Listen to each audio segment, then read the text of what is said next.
Ya. Nah, saya mau tanya ke Bapak, sebenarnya seresiko apa seseorang itu di jabatan seperti dia? Tapi kan kalau saya salah, correct me Pak ya. Tapi kan dia bukan jabatan yang tinggi sekali sebenarnya Pak. Ya. Sekarang gini Pak Deddy, kita analogikan polisi. Polisi itu jenderal sama brigadir tuh yang paling rawan dalam menghadapi kemungkinan terjadi. Ya, Kapannya kalau sepanjang yang kami ikutin tadi harusnya memang tinggal diumumkan karena tidak ada celah yang signifikan gitu ya. Misalnya begini, HP ya, soal HP sampai sekarang memang HP-nya belum ditemukan. Tapi apakah itu membuat penyebab kematiannya tidak terungkap? Penyebab kematiannya terungkap dengan pendekatan otopsi. Saya sebelum dia ditemuin di sini, kebetulan saya itu nggak di sini, ada rekan saya yang di sini. Saya nanya sih nggak ada sama sekali orang yang masuk. Soalnya di sini tuh masuknya susah. Kalau bukan orang kos ini tuh dia nggak bisa masuk karena harus pakai kartu akses. Yang cukup menarik bagi gua adalah polisi juga menemukan obat-obatan di dalam tas ranselnya. Kalau kita hubungkan, sebelumnya polisi juga sempat menemukan surat rawat jalan ADP di salah satu rumah sakit. Tapi polisi tidak menjelaskan secara rinci obat apa yang dikonsumsi oleh ADP dan penyakit apa yang diderita oleh ADP. Kasus yang udah novel, kenapa? Kenapa sulitnya? Kasus ini adalah belum bisa disimpulkan apakah merupakan kasus bunuh diri atau kasus kematian. Seresiko apa seseorang itu di jabatan seperti dia? Tapi kan kalau saya salah, correct me Pak ya. Tapi kan dia bukan jabatan yang tinggi sekali sebenarnya Pak. Ya. Sekarang gini Pak Deddy, kita analogikan polisi. Polisi itu jenderal sama brigadir tuh yang paling rawan dalam menghadapi kemungkinan terjadi. Ya, kapannya kalau bos kan di atas saja kan banyak yang jaga. Nah, saya tidak menyampingkan kemungkinan ini. Ya, tetapi pengalaman saya diplomat itu Pak Deddy, ada yang diplomat yang memang daerahnya itu rawan. Seperti di Afghanistan, di Yaman, di Syria. Dan untuk fungsinya, tugas itu memang ini yang paling rawan. Kenapa demikian? Dia kan akan masuk ke tempat-tempat yang memang merupakan tempat-tempat mafia ya, mafia TPPO. Saya kan ngalamin juga waktu di sana dulu. Dan salah satu yang memang bukan almarhum ya, ada orang yang satu ya. Mereka sangat luar biasa masuk ke daerah ke sana. Wah mereka udah diancam. Kalau nggak dikawal dengan polisi lokal mungkin udah mati mereka kan. Kan ini kan jaringan Pak. Jaringan TPPO itu kan TPPO ada yang misalnya hanya penjualan untuk skimmer ya orang-orang yang melakukan kejahatan itu. Ada juga yang mungkin digunakan untuk hiburan ya. Yang paling rawan adalah jaringan TPPO yang digunakan untuk diambil organnya. Perdagangan manusia tadi itu itu beberapa jenis ya. Dan almarhum ini pernah menjadi saksi kalau nggak salah di Jepang ya. Kemudian dia juga pernah di Kamboja, kemudian di Myanmar ya. Karena dia kan di Myanmar kan. Ini kan Pak Direktur Perlindungan WNI itu Pak Yuda itu kan dengan beliau termasuk kesayangannya beliau lah. Tapi kan bukan Pak Yuda yang turun langsung. Ini kasus perdagangan manusia itu maksudnya organ dijual? Iya. Organnya dijual? Iya, organnya kan dijual. Itu biasanya, jadi orang dibunuh dan organnya dijual? Dia dibawa dulu, kemudian biasanya ada yang tidak dibunuh juga. Organnya diambil? Ya itu kan sudah banyak lah di film ada, tapi pada kenyataannya so that's true story Pak. Kalau di film itu benar kejadian. Termasuk di Indonesia juga saya kira ada. Tas ransel milik Arya Daru Pangayunan akhirnya ditemukan dan isinya. Tas ransel milik Arya Daru ditemukan di lantai 12 rooftop gedung Kementerian Luar Negeri di dekat tangga darurat. 1 hari pasca kejadian dan saat ini tasnya sudah disita oleh pihak kepolisian sebagai barang bukti. Kalian pasti penasaran kan isi tasnya apa aja? Ya sebenarnya isi tasnya nggak ada yang aneh-aneh sih. Hanya ada nota-nota gitu. Kemudian ada juga stationery dan ada juga pakaian baru yang dibungkus pakai paper bag karena pada saat itu dia baru saja pulang dari belanja ya. Tapi yang cukup menarik bagi gua adalah polisi juga menemukan obat-obatan di dalam tas ranselnya. Kalau kita hubungkan, sebelumnya polisi juga sempat menemukan surat rawat jalan ADP di salah satu rumah sakit. Tapi polisi tidak menjelaskan secara rinci obat apa yang dikonsumsi oleh ADP dan penyakit apa yang diderita oleh ADP karena katanya itu privasi. Kalian tahu nggak kekhawatiran terbesar gua dalam kasus ini itu apa?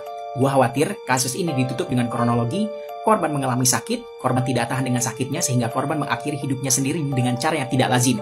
Itu yang paling gue khawatirkan. Karena kalau kalian ikuti kasus ini dari awal, ada kemungkinan kasus ini mengarah ke situ. Arah korban mengakhiri hidupnya sendiri. Beberapa indikasinya, misalnya yang pertama, polisi mengatakan pihaknya tidak menemukan adanya tanda-tanda kekerasan pada tubuh korban. Polisi juga mengatakan bahwa mereka belum menemukan tanda-tanda yang mengarah pada kasus pembunuhan. Indikasinya apa? Karena kamarnya rapi, tidak berantakan, kemudian kunci pintunya juga nggak rusak. Dan yang paling menguatkan teori mereka itu adalah polisi mengaku tidak menemukan adanya sidik jari orang lain pada lakban yang melilit pada bagian kepala dan juga wajah korban. Jadi polisi mengklaim bahwa di lakban yang melilit wajah dan kepala korban itu hanya ada sidik jari milik korban saja. Teori ini makin diperkuat lagi oleh pernyataan terbaru polisi yang bilang kalau lakban berwarna kuning yang melilit pada bagian wajah dan kepala korban itu ternyata dibeli sendiri oleh korban di Yogyakarta beberapa waktu lalu sebelum kejadian. Mungkin saja korban membeli lakban itu sendiri karena lakban itu biasa digunakan untuk packing barang, apalagi dia adalah seorang diplomat yang sering bepergian ke luar negeri. Bukan berarti dia membeli lakban untuk melilit wajahnya sendiri. Selain itu, bukti-bukti berupa rekaman CCTV juga kayaknya kurang kuat karena tidak ada video yang secara eksplisit menunjukkan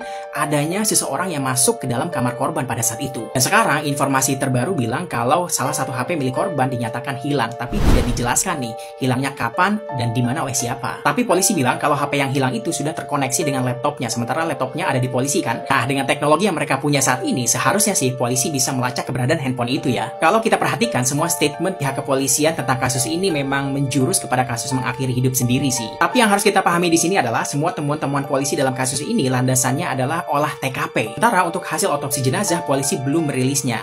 Tapi seandainya hasil otopsi dari pihak kepolisian menunjukkan tidak adanya tanda-tanda kekerasan pada jenazah korban, itu artinya kita semua harus siap menerima fakta bahwa kasus ini mungkin saja akan berakhir dengan klaim korban sengaja mengakhiri hidupnya sendiri karena tidak tahan dengan penyakitnya. Semoga itu tidak terjadi. Kalau saya lebih cenderung ini pembunuhan ya. Ini yang ngomong mantan reserse dan mantan duta besar loh ya. Bukan pramuka apalagi paskibraka ya. Yang pertama, menurut beliau yang bersangkutan ini anak yang baik, berprestasi, tidak pernah macam-macam dan tidak ada riwayat yang mencurigakan dan lain sebagainya. Oke.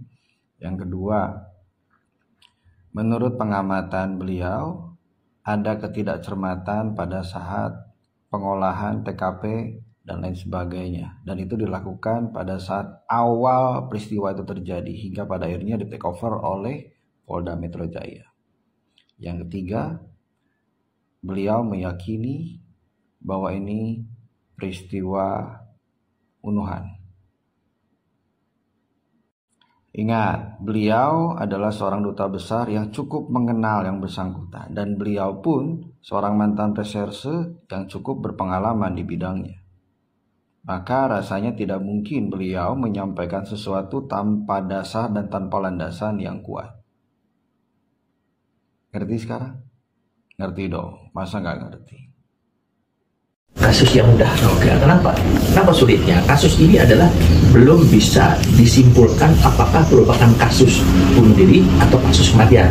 Ya, karena ini nanti akan menyangkut rangkaian berikutnya. Kalau bunuh diri ini motifnya apa, karena apa, harus didalami. Kemudian bukti-buktinya apa. Kalau kasus ini dibunuh, nah motifnya juga apa, kemudian penyebabnya apa, dan juga siapa pelakunya, ya siapa-siapa yang terlibat, ini tentunya harus ditelusuri. Nah, kasus ini berkembang penuh dengan spekulasi yang berkembang di masyarakat, sehingga mau tidak mau, meskipun lazimnya kalau seorang kabid humas menjelaskan satu perkara itu setelah perkara ini adalah tuntas, ya. Tapi sekarang kan sepotong-sepotong karena banyaknya masyarakat menganggap bahwa ini kenapa tidak selesai-selesai, kemudian seolah-olah ada hal-hal yang tidak transparan. Apa yang terjadi sebenarnya pada diplomat muda ini? Bundir atau menjadi korban pembunuhan?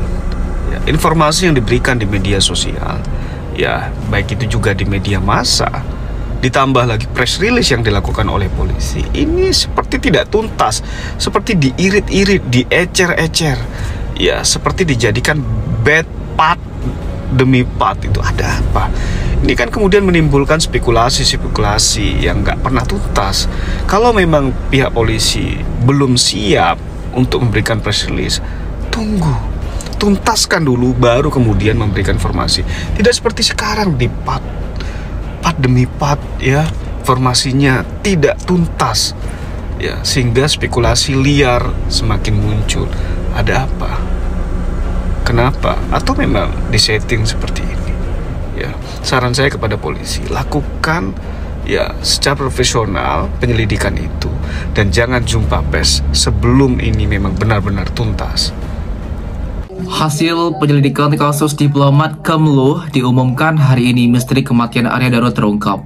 Polda Metro Jaya akan mengumumkan hasil gelar penyelidikan tewasnya diplomat Kemenlu. ADP hari ini digelar di Polda Metro Jaya oleh penyidik Direktorat Reserse Kriminal Umum. Beberapa pihak dan ahli hadir dalam kegiatan, diantaranya Komnas HAM dan Kompolnas. Tanpa Komisioner Kompolnas Khairul Anam telah hadir langsung di Polda Metro Jaya sekitar 9:45 waktu Indonesia Barat. Kasubdit Penmas Polda Metro Jaya AKBP Rinal Simanjuntak mengatakan selain Kompolnas dan Komnas HAM, ada juga Kemenlu serta saksi di TKP. Untuk eksternalnya dari Kemenlu, tempat korban bekerja, dan termasuk juga ada TKP rooftop itu. Kemudian komponen sebagai pengawas eksternal kami, ya biar transparan. Kemudian Komnas HAM yang nggak tahu hadir apa tidak, Komnas HAM kepada awak media Senin 28 Juli 2025. Ahli otopsi dan juga lab cyber itu dihadirkan juga untuk menjelaskan masalah bukti digital. Kemudian ahli psikologi forensik untuk melihat secara, untuk nanti kalau menjelaskan akan keseluruhan dari tentang keseharian korban, tentang bagaimana keluarga, hubungan kerja, dan lain-lain. Ini tentang mengenai kehidupan dan latar belakang kenapa korban dan kenapa ini bisa terjadi. Dia memilihkan itu dan kenapa itu bisa terjadi lanjutnya.